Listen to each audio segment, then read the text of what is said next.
Fala galera, bom dia, boa tarde, boa noite, boa madrugada. Meu nome é Sidney Martins, professor de língua portuguesa aqui do LAC Concursos, o maior site de videoaulas do Brasil, quiçá das Américas.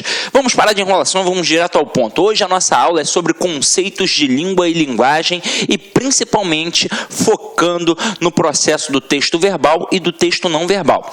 De cara, eu já te digo que é um assunto super tranquilo. A gente vai apenas aprofundar para que diante das possibilidades das questões você não caia em nenhuma pegadinha. Porque quando a gente fala em linguagem verbal e não verbal, basicamente a gente tem a palavra como núcleo do processo. Então, se você utiliza a palavra, seja escrita ou falada, você faz o uso da linguagem verbal. Quando você não usa a palavra, por isso que eu falei que a palavra é o cerne da questão, você tem a linguagem não verbal. Ah, Sidney, mas se eu não uso a palavra, o que eu vou usar então para me comunicar? Várias coisas. Você pode usar imagens, gestos. Tudo isso vai contribuir para que você possa compreender alguma coisa.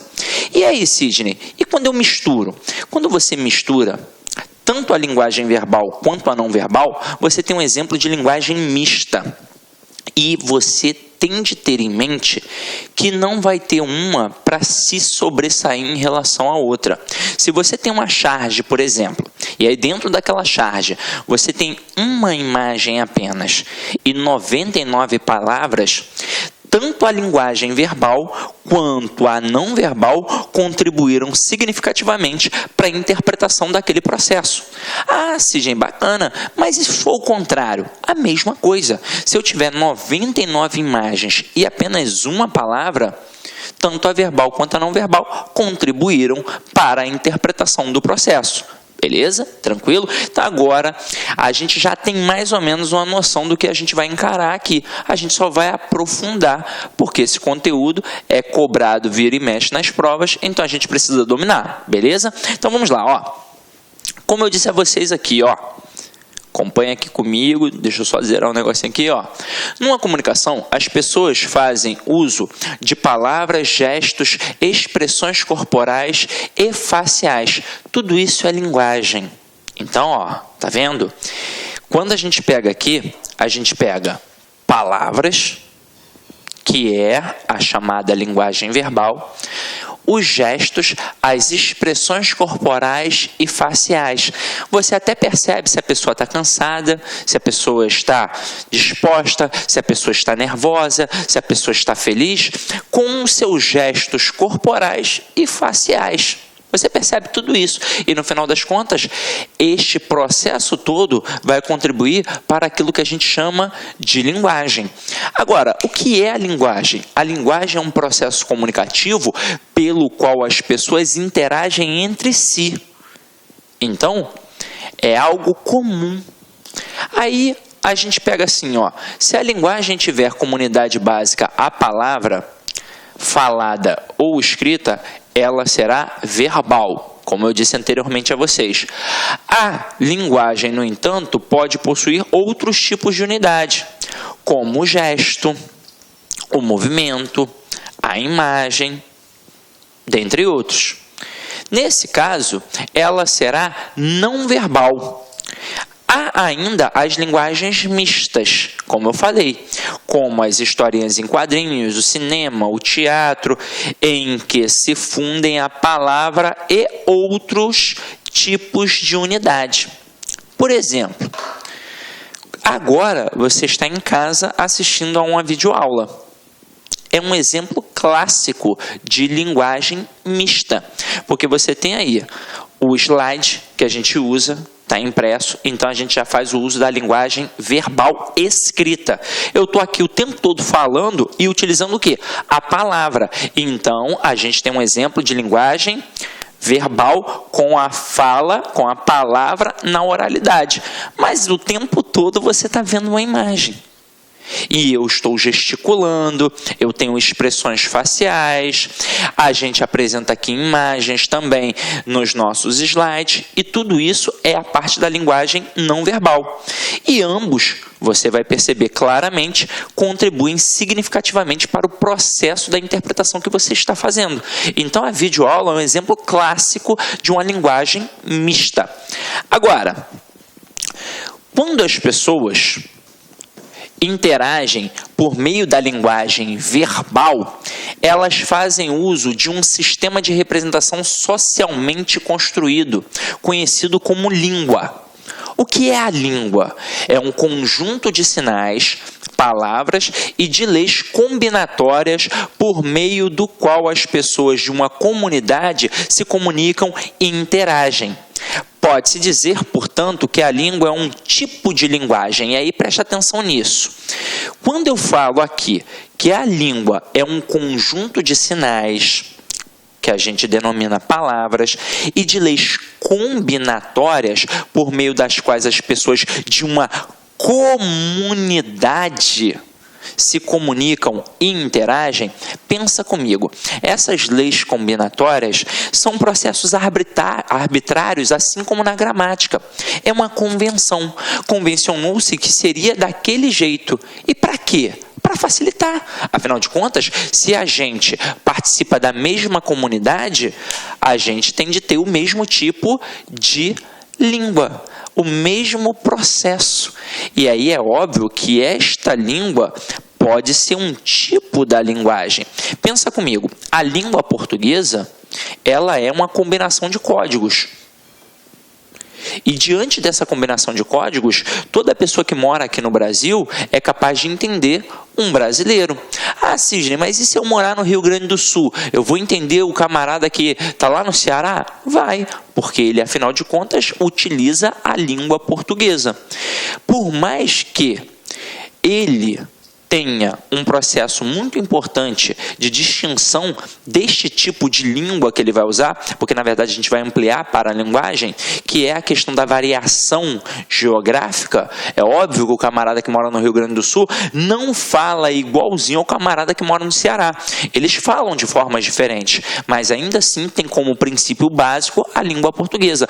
Um código, uma lei, uma forma arbitrária, é uma convenção. Então, todo mundo que está dentro daquele território, dentro daquela comunidade, é capaz de entender. Agora, se eu chegar com esse jeito aqui, falando do jeito que eu falo, esta língua portuguesa, lá nos Estados Unidos, eu só vou ser entendido se eu encontrar um outro brasileiro. Mas o americano não vai entender bolhufas do que eu estou falando. Se eu for, por exemplo, à Índia, falando apenas o português, será que o camarada vai me entender? Não vai entender. Então é por isso que é importantíssimo pensar em língua como um processo, um conjunto de códigos diante de uma comunidade. Então, língua é aquilo que a gente usa dentro da comunidade. É por isso que aqui no Brasil é a língua portuguesa, nos Estados Unidos é a língua inglesa, na Alemanha é a língua alemã, na França é a língua francesa. Então, aquela comunidade tem um conjunto de leis, um conjunto de regras para denominar que aquele processo, aquele código que está sendo usado é a língua daquela nação, daquela comunidade, ok? Agora, vamos começar a ver alguns processos para a gente poder entender, diante de imagens, o que vai ser denominado linguagem apenas verbal, o que vai ser denominado linguagem não verbal e o que será denominado linguagem mista. Olha aí um exemplozinho de uma imagem. Aqui você tem um exemplo claro de linguagem apenas não verbal, pois a gente não tem a palavra sendo utilizada. A gente tem um cigarro, um círculo em volta e um corte. E por mais que não tenha a palavra sendo usada, você facilmente consegue interpretar. Afinal de contas, a gente interpreta tudo que está ao nosso redor. Tudo, de certa forma, acaba virando um texto para você o tempo todo. Então, a gente não lê apenas as palavras, a gente lê as imagens, mas a gente lê o mundo. Tudo que está à nossa volta a gente lê o tempo todo e de diversas formas. Às vezes a gente parte de um pré-conceito. O que é um pré-conceito? É um conceito que veio antes daquele conhecimento real. Então, por isso que é pré-conceito, veio antes. Então, quando você, por exemplo, está numa sala de aula, você vai a um curso pela primeira vez, você também vai reparar nas estruturas físicas. Se você entra, o curso não está pintadinho, está naquela parede ainda de reboco, você olha para o teto, não tem lâmpadas, né, direito, está ali só a fiação, tudo feio, não tem um ar-condicionado, está calor pra caramba, o quadro, poxa, todo feio, aquilo influencia diretamente no juízo de valor que você está fazendo daquele ambiente. É óbvio que na hora que entrar o professor, ele pode até arrebentar, mas antes do cara entrar, aquilo já te desanimou e faz com que você fique até receoso de realmente fazer parte daquele curso. E aí você acaba até metendo o pé. Agora, e se você chegar e o curso estiver todo bonitinho? Opa! Isso faz a diferença, não faz a diferença? Mas aí você está lá dentro da sala, já esperando, poxa, o curso é bacana. Aí entra um professor. Se o professor é muito novinho, de repente, você pensa, é um menino, é um moleque. Aí depois que você começa a prestar um pouco mais de atenção no que ele está falando, você percebe, opa, ele tem um conhecimento, então é bacana, porque você vai interpretando o tempo todo, assim como o professor faz com o aluno. Ele consegue, por exemplo, aqui na videoaula, a gente não tem essa oportunidade, porque eu não consigo ver os olhares. Quando a gente está numa sala presencial, a gente consegue. Então, se a gente está, de repente, indo por uma linha de raciocínio e você olha no olhar do aluno e percebe que ele não está compreendendo, você muda a estratégia. E isso faz toda a diferença. É por isso que o online nunca vai substituir o presencial e o presencial nunca vai substituir o online. Os dois se complementam. Agora, é óbvio que o online é uma ferramenta primordial, fundamental aí na sua vida. Afinal de contas, estreita as barreiras do conhecimento. Então aqui, ó, belezinha, tranquilo? Vamos para um próximo. O próximo aqui, dependendo da sua região, a gente chama de sinal, né, de trânsito, ou então chama de semáforo. Tem gente que chama de sinaleira também. Este termo aqui, ó, é muito importante para a gente poder analisar agora até com os conceitos etimológicos e semânticos. A palavra semáforo, sema significa ideia, está diretamente ligada àquele contexto da semântica. Sema é ideia e foro significa levar. Então a palavra semáforo significa levar uma ideia. Ora, mas que ideia? Caramba! Se está verde, eu sigo. Se está amarelo, eu tenho atenção. Se está vermelho, eu paro. Então apenas com essas luzinhas aqui, ó. Então, se está vermelho, ó, apenas com as cores, você consegue perceber qual é a ideia que está sendo expressa ali. E você teve apenas um exemplo de linguagem não verbal. Olha a próxima aí. Esse celular é meio antigo, né? É daquele tijolão, né? Se bem que agora a galera gosta do celular grande também, né? Teve uma época aí que é o celular pequenininho que fazia... Tirava onda. Olha o tamanho do meu celular, né? Parece um tablet. Então, vamos lá. Aqui é porque não pode usar o telefone. Geralmente a gente visualiza isso em que locais? Principalmente num banco. As agências bancárias, elas têm isso daqui. Agora, por quê? Eu não sei exatamente. Deve ser para evitar, de repente, o camarada que fala assim, ó, fulano tá aqui sacando 5 mil reais. Na hora que ele passar aí na esquina, pode roubar. De repente é para isso. Como eu não estou nem aí para negócio de direito, de leis, sei lá nada, depois eu vou até perguntar para alguém do direito aí, principalmente do direito penal, por que tem isso aí dentro das agências bancárias, principalmente. Porque não pode ser para encher o saco, né? Porque tá todo mundo ali falando pra caramba, estressado. Será que de repente alguém falando vai incomodar? Não sei, né? Então vamos lá. O próximo aqui, ó. E ó, vou te falar, isso daqui é uma placa de trânsito, né? Eu acho que é proibido estacionar e desembarcar. Eu acho. Sabe por quê? Porque eu sou muito ruim de roda. Eu não tenho carteira. Eu não gosto de dirigir. E aí eu fiz o exame de direção e fui reprovado. Aí eu falei assim, quer saber? Tudo tem um ponto positivo na vida. De repente Deus viu que eu ia bater de carro e não deixou passar. E aí nunca mais eu liguei para isso. Pego o táxi para cima e para baixo. Minha mulher que dirige lá em casa até tem um carro, mas aí ela que dirige, então deixa isso para lá, né? Não dirijo, mas eu acho que é proibido estacionar e desembarcar também, né? Porque se fosse só proibido estacionar, era só um cortezinho, né? Como são os dois, depois tu pode até mandar para mim aí, Cid, tá falando merda aí, no código de trânsito é diferente. Então vamos lá. Aí aqui a gente tem as imagenzinhas que tem aí no WhatsApp, né? Eu acho que é no WhatsApp. Então tem aqui alguns rostinhos, coisa e tal, alguns bem estranhos, né? Tem um aplicativo que mostra dizendo o que significa cada coisa, né? Tipo aqui o diabinho, né? Aqui o apaixonado demais. Então são exemplos que a gente utiliza no nosso dia a dia. Então isso daí já faz parte muito do nosso cotidiano. Agora, vamos brincar aqui um pouco com os exemplos de linguagens mistas também. Então observem, tá aqui, ó, cuidado, cerca elétrica. E aí você vai reparar que tudo tem uma intencionalidade discursiva. O próprio camarada, quando faz, ele sabe que tipo de público ele vai atingir. Volta aqui comigo, ó. Quando ele bota isso aqui, por exemplo, dentro de um ambiente comercial, como um restaurante, ou como uma lanchonete, ou como um hospital, ele sabe que naqueles locais vai entrar gente que tem cultura, gente que estudou bastante, gente que sabe ler e sabe ler bem, mas também vai entrar gente analfabeta. Mas o analfabeto, ele é capaz de entender isso daqui. Até mesmo porque a gente tem que parar de pensar que inteligência está diretamente ligada à cultura. E não está. Às vezes o camarada ele é analfabeto ou semi-analfabeto e é uma pessoa extremamente inteligente. Às vezes o cara é muito culto, estudou pra caramba e é um jegue, né? Essa é a verdade. Agora, aqui todo mundo é capaz de compreender. Então só com a imagem o cara, opa, tá tranquilo.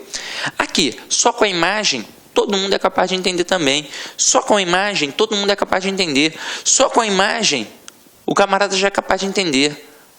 As imagenzinhas aqui também. Agora, vem aqui. Na hora que ele bota cuidado cerca elétrica, ele utilizou a palavra. Então, ele atinge quem? Ele atinge quem é alfabetizado. Mas, como eu disse a vocês, tem a pessoa que não é alfabetizada, tem a criança, caramba. Então, tem crianças que ainda não aprenderam a ler e escrever. Aí, se o camarada bota apenas cuidado cerca elétrica, ele atinge todo mundo? Não. E aí, por isso, ele bota esses raiozinhos. Que aí o camarada, opa, tem raiozinho, é alguma coisa de energia, opa, cerca elétrica. E aí ele vai fazendo essas analogias. Então, por isso que é muito importante, numa placa que fala da cerca elétrica, também ter esses raiozinhos, né? Aqui, a gente já sabe que é vaga para deficiente. Aqui, ó, cuidado cão bravo, detalhe. Quando o camarada coloca cuidado cão bravo, ele não fez de repente, aliás, ele não fez mesmo, não é de repente não. Ele não fez o que o cara aqui da cerca elétrica fez. Ele não pensou em todos os tipos de públicos. Então, aqui, se for uma criança que não saiba ler ainda, se for um analfabeto, ele vai ler cuidado cão bravo e aí? Ele não vai ler, essa é a verdade. Ele é analfabeto. Se não tiver o rostinho do cãozinho ali para ele se ligar que ali tem um cachorro, ele de repente vai entrar no local. Então tudo tem de ser pensado. Eu tenho de pensar em que tipo de público eu estou querendo atingir, porque tudo tem uma intencionalidade discursiva. Agora aqui, aviso, não pise na grama. Só vai atingir quem? Só vai atingir o alfabetizado. Então só utilizou a linguagem verbal. Aqui, ó, não pode colocar a bicicleta. Aqui, pessoas passando, né? Sei lá, de repente é um hospital. Isso aqui eu realmente não sei o que significa. Agora, isso daqui eu sei, que é o silêncio que geralmente está lá no hospital. Vocês se ligaram que em determinadas situações, só o uso da linguagem verbal não atinge todo mundo? Então é por isso que a linguagem verbal atrelada à linguagem não verbal, ou seja, a linguagem mista, é de suma importância para que possa atingir todos os níveis de público. Tranquilo? Então vamos lá, agora a gente vai começar a destrinchar um pouquinho mais o conceito de linguagem e comunicação. Então acompanha aqui comigo, ó. Todos nós usamos a linguagem, a maior parte do tempo, para pedir ou transmitir informações. Esse uso, mesmo quando é utilitário, não deixa de ser legítimo. Precisamos nos comunicar. Sinto uma necessidade dupla. Quero que o outro, o interlocutor, me entenda e quero também entendê-lo. A linguagem, contudo, não se limita a informar, não se reduz à função de comunicar dados e fatos, conhecimentos constituídos. Há uma dimensão constituinte na atividade humana. Os seres humanos estão constantemente modificando o mundo. Eles inventam coisas novas, eles se inventam a si mesmos. E aí se liga. É muito importante esse processo. A gente define muito bem na hora que vai trabalhar o processo das funções da linguagem, ou a chamada teoria da comunicação.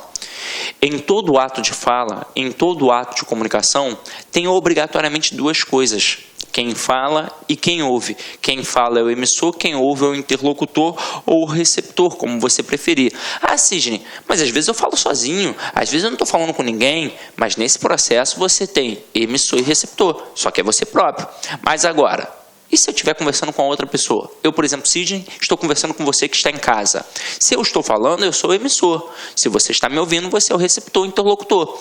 Na hora que eu falo, é óbvio que eu quero o quê? Ser entendido. Eu quero que você me entenda e quero também entendê-lo. Então, a gente leva sempre em consideração o contexto. Porque tudo aquilo que eu vou falar tem uma intencionalidade discursiva. É óbvio que aqui eu estou querendo transmitir um conhecimento linguístico. Mas se a gente estivesse, de forma presencial, talvez a gente fosse até para outros âmbitos, porque a gente vai muito além. E quando a gente fala que a linguagem, ela inventa o mundo, isso é fato, porque através da linguagem a gente descreve a vida. Por exemplo, a gente tem diversas formas de conhecimentos. Você tem a economia, você tem a parte do processo histórico, ou seja, a história, você tem a literatura, você tem a matemática, você tem uma porrada de coisa. A literatura é, sem sombra de dúvidas, uma das formas mais complexas de conhecimento. E a literatura serve para inventar muita coisa também. Por exemplo, a gente tem o hábito de achar, quando a gente pega turmas de pré-vestibular, a gente vai mais a fundo nesse processo, mas eu quero que vocês entendam isso agora. A gente tem o hábito de achar que a vida imita a arte. E isso não é a verdade. A gente diz que é um processo mimético. A mimesis é a imitação. E não é. Na verdade, é uma forma diferente de transmitir aquela imagem, aquele conceito. Porque, na verdade, a arte, ela cria, ela transforma, ela torna-se de forma que faz com que pareça ser o que é o mundo real, sem ser um mundo real. Mas não é simplesmente uma imitação, é somente uma nova forma. E às vezes a vida, chamada vida do mundo real, imita a arte. Você que está aí estudando para concurso, com certeza você estuda direito também, Então, quando você estuda direito também, mas na minha prova não vai cair, na minha prova vai cair. Você estuda direito, essa é a verdade. A primeira concepção de direito, a primeira concepção de jurisprudência, ela não surgiu no dito mundo real, ela surgiu na literatura, para depois vir para o nosso mundo real. Então, é óbvio que a linguagem, ela influencia e muito. E não só a linguagem falada, a linguagem verbal, a linguagem não verbal também influencia. Os antigos, os homens das cavernas, os homo sapiens, como eles mostraram a história deles para nós, através dos desenhos que eles faziam nas cavernas. E como as pessoas que moram no interior de todos os locais, por exemplo, aqui no Brasil, aquelas pessoas que não tiveram acesso à escola, mas a história deles vai passando, não vai passando? Através do quê? Da língua falada. A nossa própria história, pelo cristianismo, durante muito tempo, foi apenas o quê? Falada, para depois ser anotada. Mas durante muito tempo foi apenas o quê? Uma transcrição oral. Então, caramba, a linguagem é a história do povo. A língua é a história daquele povo. Não adianta. Então, vamos lá. A linguagem deve dar conta não só das necessidades objetivas, mas também das necessidades subjetivas que expressam nas palavras, nas imagens, nos sentimentos, nas sensações, nas emoções, nas nas intuições, em tudo que os seres humanos podem sentir diante do novo, a capacidade da humanidade de enriquecer sua linguagem. Indo um pouco mais a fundo, expressam a capacidade da humanidade de se enriquecer através da linguagem. Dizer melhor alguma coisa, senti-la melhor e pensá-la melhor são desafios interligados. Se o sujeito falha ao enfrentar um deles, ficará como? Prejudicado em seu esforço de enfrentar os outros dois. Quem se exprime mal, em geral, está confuso tanto no plano do pensamento quanto no da sensibilidade. E aí, a gente percebe que o princípio da comunicação é extremamente importante em todos os níveis, não só dentro de uma sala de aula, não só num jornal que usa a linguagem o tempo todo, mas em qualquer esfera, por exemplo, de trabalho. Vamos supor, a gente aqui estuda para concurso público, então você está querendo cargos cada vez mais altos para poder ganhar melhor, essa é a verdade. Então, passou num concurso que paga tanto, daqui a pouco você quer um outro, é ou não é verdade? Aí, nem sempre é assim. Às vezes o camarada não pensa nem em fazer uma prova para concurso público, às vezes ele nem estudou para isso, às vezes ele está querendo um cargo apenas para poder ter dinheiro, um cargo de nível fundamental ou de nível fundamental incompleto. Aí o camarada vai, sei lá, a um condomínio para querer uma vaga para porteiro. Aí você pensa assim, mas ele não precisa ser formado para ser porteiro. Beleza, mas ele precisa se comunicar bem. Se o cara chega lá falando de qualquer jeito, palavrão, ranzinza, não sei o que lá, todo bronco, ele até pode ser muito boa pessoa, mas a pessoa que vai contratar não vai querer contratar. Aí chega um camarada lá que às vezes ele ainda nem tem todo o traquejo para aquele tipo de trabalho. Porque ser porteiro não é só apertar o botãozinho para abrir a porta, tem uma porrada de coisas para poder fazer. E ele ainda não tem o domínio daquilo, o que o outro tinha de repente, mas ele se comunica bem, ele é simpático, ele é atencioso, ele é prestativo, e isso vai influenciar para que o camarada possa contratá-lo. Então, quando a pessoa não consegue se comunicar bem, ela tem alguma deficiência ou no pensamento ou até mesmo na própria questão da sensibilidade. Então, é algo muito importante saber se comunicar bem. Por exemplo, eu trabalhei durante muitos anos com alunos do ensino fundamental e a gente percebia claramente já ali, porque a gente fica o tempo todo com aquele aluno, diferenças bem marcadas, bem peculiares. Às vezes eu tinha um aluno que era nota 10, mas ele era muito introspectivo e eu já sabia que ele ia ter alguma dificuldade na vida. Ele talvez não conseguisse conquistar o emprego ou o sonho que ele gostaria de ter.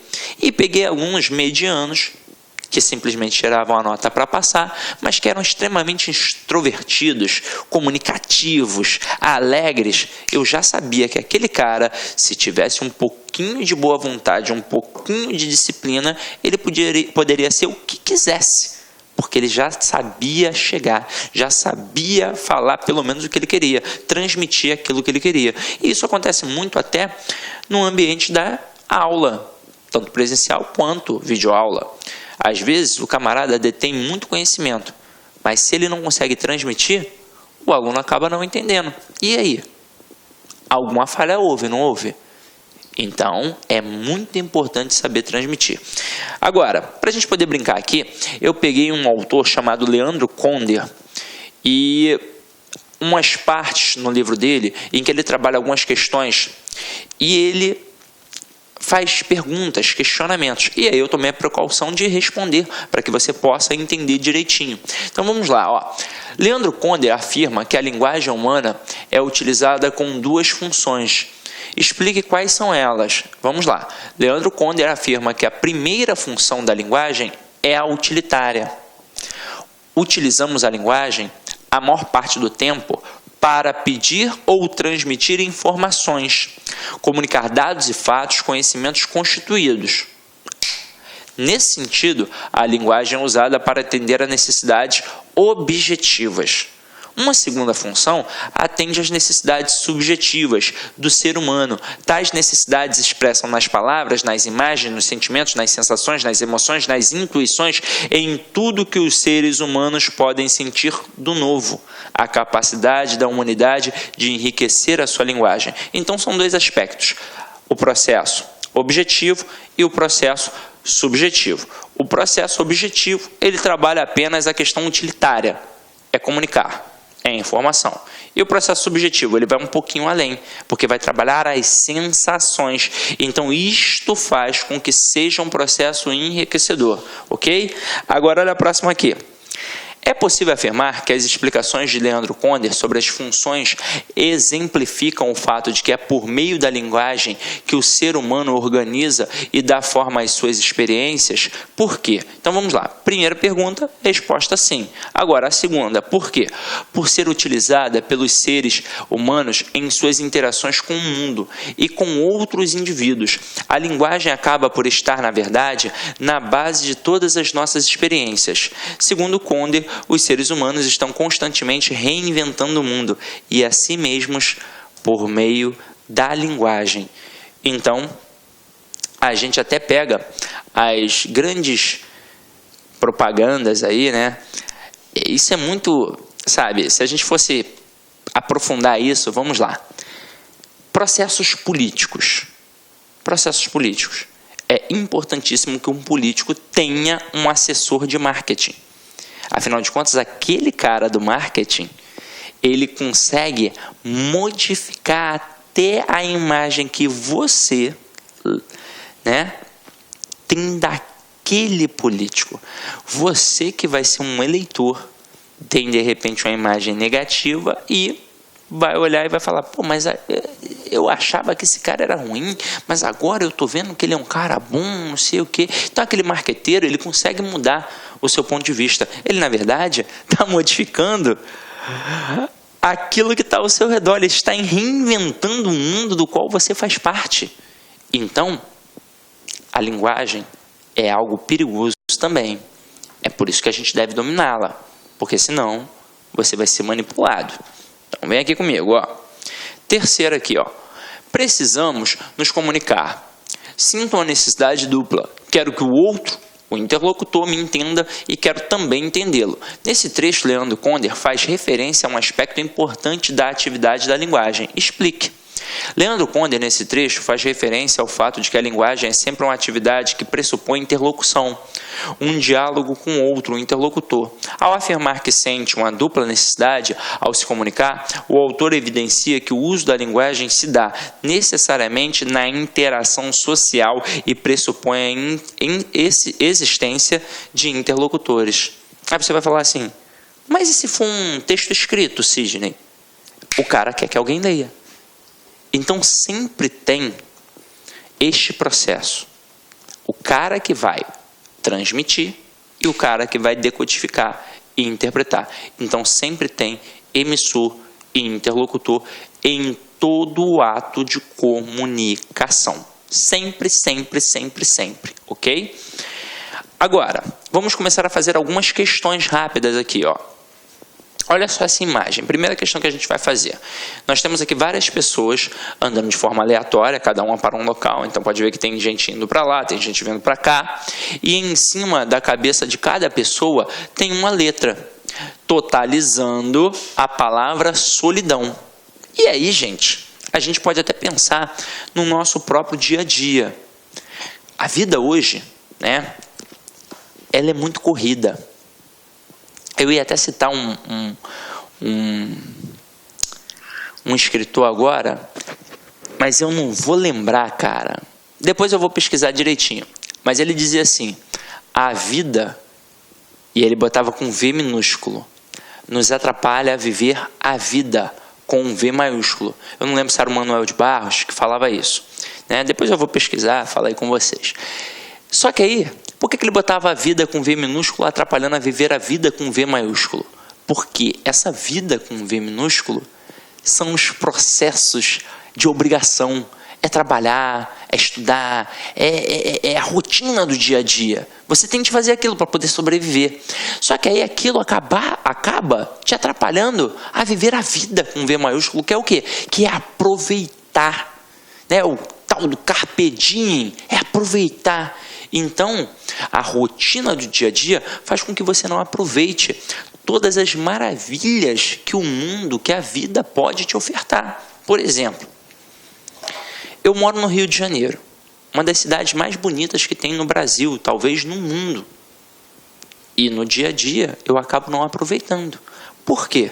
Porque eu estou o tempo todo trabalhando. E aí quando eu tiro férias, eu acabo aproveitando belezas naturais de outros locais, como principalmente no Nordeste, que eu gosto muito. E eu fico pensando, caramba, por que eu não aproveito isso no Rio? Porque quando eu estou na rotina do meu dia a dia, eu não tenho tempo. Então aqui, ó, tá todo mundo na batida do dia a dia, como por exemplo, eu de vez em quando pego o metrô lotado, e eu estou ali, cercado de um monte de gente, mas na verdade eu estou o quê? Sozinho. Então, esse processo do dia a dia, também, por mais que eu esteja rodeado de um monte de gente, eu ainda estou o quê? Sozinho. Aí acompanha aqui a questão comigo, ó. No cartoon apresentado, o significado da palavra escrita é reforçado pelos elementos visuais próprios da linguagem não verbal. A separação das letras da palavra em balões distintos contribui para expressar principalmente a seguinte ideia. Letra A, dificuldade de conexão entre as pessoas. Ponto, matei. Isso aqui já é uma resposta. Então, Sidney, mas e se for uma outra? Então deixa aqui em stand-by. Mas é óbvio que é a dificuldade de conexão entre as pessoas. Porque você também não vai sair falando com todo mundo. Só porque está ali dentro do metrô, ao teu lado, você vai achar que é seu amigo? Pode, de repente, até cometer uma gafe, né? Agora, olha a letra B. A aceleração da vida na contemporaneidade. Aí você vai pensar, ué, mas faz sentido, Sidney. Só que é o seguinte, olha a imagem. Não está todo mundo correndo. Ah, mas Sidney, eu posso pensar que é a questão do dia a dia, como você falou, coisa e tal, atrapalha viver a vida, coisa e tal. Mas olha o reforço da palavra solidão. E o fato de ter uma aceleração na vida contemporânea não significa necessariamente que essa pessoa seja uma pessoa só. Que ela seja sozinha, porque pode ser uma aceleração para um outro tipo de coisa, e não necessariamente na ida e vinda do trabalho. Agora, aqui o camarada mostra claramente que as pessoas, por mais que estejam no ambiente das outras, elas não estão se comunicando, e isso promove, é óbvio, o quê? A falta de conexão, a falta de comunicação. Letra C, desconhecimento das possibilidades de diálogo. Caramba!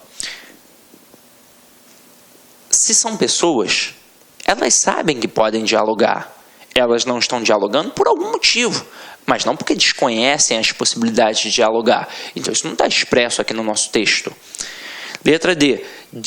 Desencontro de pensamento sobre um assunto. Não foi colocado nenhum assunto em voga, então não tem por que eu pensar nisso. Então, gabarito da questão 1, resposta letra A. Pode marcar aí, ó. Olha a próxima. Um exemplozinho do Garfield, olha que bacana. Está aqui o Garfield olhando para uma rede. Ele deita na rede, daqui a pouco chega o seu dono e fala assim, fora!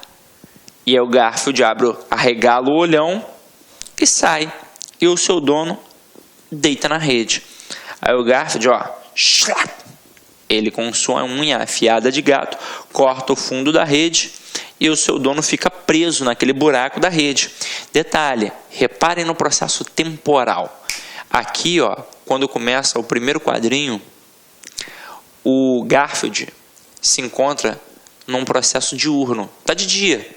E aí vai passando, ó, continua ainda de dia. E o seu dono fica preso até o período noturno, até a noite. E aí reparem, quantas palavras, na verdade, nós tivemos aqui?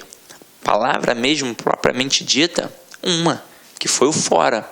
Esse slash aqui é uma tentativa onomatopeica de representar o som do barulho que fez o corte da rede através da unha do Garfield. Mas eu quero que vocês entendam que por mais que tenhamos várias imagens e apenas uma palavra, todas contribuíram significativamente para o processo de interpretação da charge, da tirinha aqui. Então, a gente tem um exemplo de linguagem mista, assim como foi a questão anterior. Se tem imagem e tem palavra, é linguagem mista. Agora, vem aqui comigo. Sobre a tirinha de Garfield, é correto afirmar que, letra A linguagem verbal é o elemento principal para o entendimento da tirinha. Não. Não mesmo. Aliás, se a gente não fosse colocar a devida importância em todos os elementos, se eu falasse assim, o que aparece mais, o que tem mais incidência é o mais importante. Então, caramba, nem poderia pensar na verbal. Afinal de contas, só apareceu uma palavra. Então, errado. Letra B. O uso da linguagem verbal não faz diferença para a compreensão da tirinha. Opa, claro que faz. O tempo todo eu friso isso. Tanto a verbal quanto a não verbal influenciam significativamente. Letra C. O uso simultâneo das linguagens verbal e não verbal colabora para o entendimento da tirinha. Perfeito. Gabarito, letra C de casa. Mas a título de curiosidade, vamos olhar a letra D. Pá. Tá aí, a sequência cronológica dos fatos relatados nas imagens não influencia na compreensão da tirinha. Claro que influencia. Se o camarada vai mostrando que começa de dia, depois vai até a noite, isso influencia. Você vai, caramba, se ferrou, né? É mais ou menos assim que você vai pensar. Então, gabarito da questão 2, letra C de casa. Olha a questão 3 aí, Sobre as linguagens verbal e não verbal, é incorreto afirmar que... Letra A. A linguagem verbal utiliza qualquer código para se expressar. Não. A linguagem verbal utiliza o quê? A palavra. Enquanto a linguagem não verbal faz uso apenas da língua escrita. Caramba, nada a ver. A linguagem não verbal, ela faz o uso das imagens, dos gestos, ou seja, ela não usa a palavra. E detalhe, você vai pensar assim, trocou um pelo outro, não é verdade? Não, até mesmo porque se a gente pensar, a linguagem verbal, ela não faz o uso apenas da linguagem escrita, ela faz o uso da linguagem que utiliza a palavra, seja escrita ou falada. Então, letra A está errado. E aí ele está pedindo a incorreta? Gabarito letra A. Vamos olhar as outras. Letra B. São utilizadas para criar atos de comunicação que nos permitem dizer algo. Perfeito. São utilizadas para criar atos de comunicação que permitem exatamente dizer alguma coisa. Letra C. A linguagem não verbal é aquela que utiliza qualquer código que não seja a palavra. Perfeito. Enquanto a linguagem verbal utiliza a língua, seja oral ou escrita, para estabelecer comunicação. Poxa, perfeito. Letra D. Linguagem verbal e não verbal, quando simultâneas, colaboram para o entendimento do texto. Perfeito. Se é simultâneo, não importa a incidência maior de cada uma. Já é um processo que contribui para o entendimento. Então, é um exemplo de linguagem mista, ok? E para finalizar aí, como é de praxe, uma imagenzinha que eu sempre gosto muito de colocar, você erra todo arremesso que não tenta. Olha que forte isso. Eu tenho contato com muito aluno no presencial e às vezes o cara estuda para um determinado curso e ele não estuda para outro exatamente por achar que não tem capacidade. Olha só, vamos pegar, por exemplo, segurança pública. Aí, o cara estuda para a prova da PM. Ele sempre quis ser policial. Aí ele estuda para a prova da PM. Por quê? Porque ele, na cabeça dele, acha uma prova mais fácil que a prova da PF. Mas ele sempre quis ser policial, não necessariamente PM. Na verdade, o sonho dele seria ser um policial federal, de repente. Mas por que ele não faz a prova? Porque a prova da PF é muito difícil. Eu não vou conseguir, não. Aí quando ele comenta com alguém que vai fazer a prova da PF, aí o cara fala, tá maluco, meu irmão? Tu não vai passar, não, 13 matérias. Como é que tu vai fazer isso, rapaz? É difícil demais. Só gênio. Tem que ser muito inteligente, você é burro. Aí o camarada já acaba com a tua vida. E não é assim, meu irmão. Primeiro que concurso público não é para gênio. Concurso público é para o camarada que é obstinado.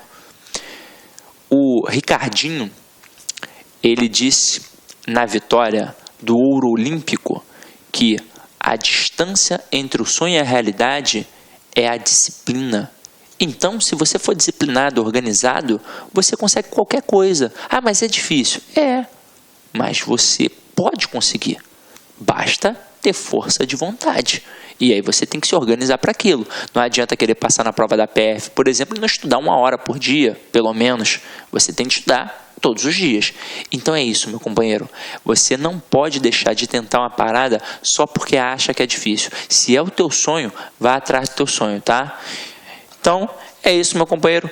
Avaliar a aula, porque é sempre importante. Era um conteúdo que é cobrado no edital, um conteúdo tranquilo e que a gente procurou esmiuçar ao máximo possível, tranquilo? Então, fiz com todo carinho. Espero ter atingido a aquisição do teu conhecimento. Ide em paz e que o Senhor sempre vos acompanhe.